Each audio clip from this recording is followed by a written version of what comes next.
six-day Middle East war echoes along a second front, the diplomatic struggle at the United Nations Security Council.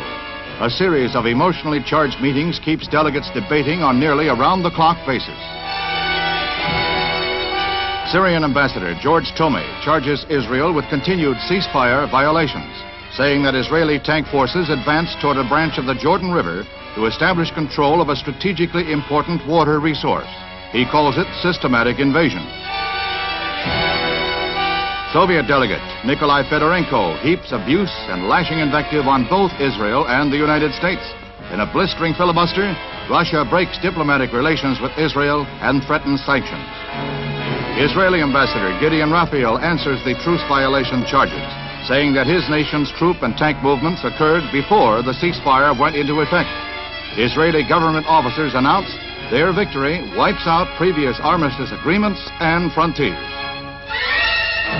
And that victory is a swift, smashing, and total one, as crack Air Force, infantry, artillery, and tank corps combine to sweep across the Sinai Peninsula to the Suez Canal, east into Jordan, north into Syria.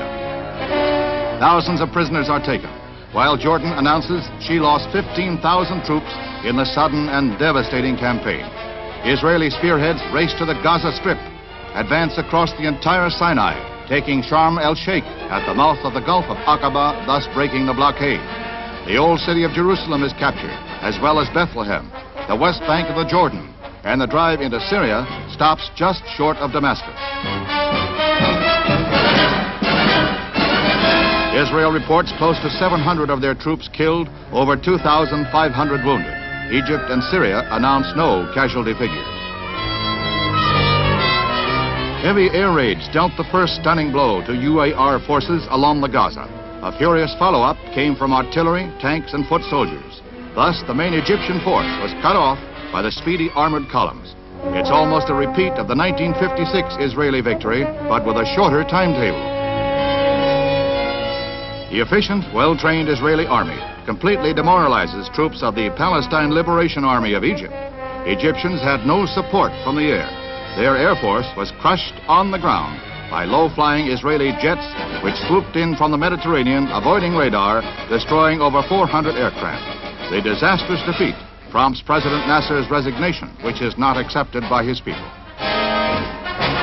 UAR Commander General Munam Abdul Husseini meets with Israeli military leaders to surrender unconditionally, ending the fighting in the Gaza Strip. Nearly 600 Egyptian tanks were destroyed. While the Gaza campaign is ended, 3 other Israeli spearheads rushed toward the Suez. Israel leaders call it the total destruction of Egypt's Sinai forces. An Egyptian military shakeup follows the crushing defeat. 11 senior commanders resign or retire. New leaders vow to restore the old boundaries. The battle for Bethlehem is brief, bloody, and decisive. Some 40 Jordanian defenders were killed, the remainder fled. Israeli troops moved in behind tanks, while care was exercised toward all religious shrines. The Church of the Nativity was untouched. Civilians soon joined Israeli troops in the street, and the town where the Prince of Peace was born quickly returned to normal. Without doubt, the most personally moving moment for Israeli troops was the capture of the old city of Jerusalem, the location of an ancient Jewish holy place revered by the Israelis.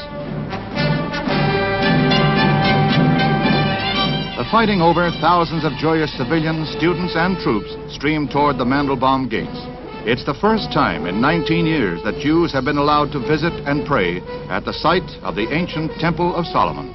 Jordan had kept the old city barricaded since the declaration of Israeli independence. It was here that Israeli troops acted more like tourists than fighting men, obviously in awe of their surroundings. The sacred Wailing Wall, where Israeli Defense Minister General Moshe Dayan prays, pledging never to give up the old city. While Russia and other Iron Curtain countries label Israel's victory as aggression, insisting she pull back to original boundaries, Israeli Premier Eshkol, equally adamant, insists Israel alone will determine her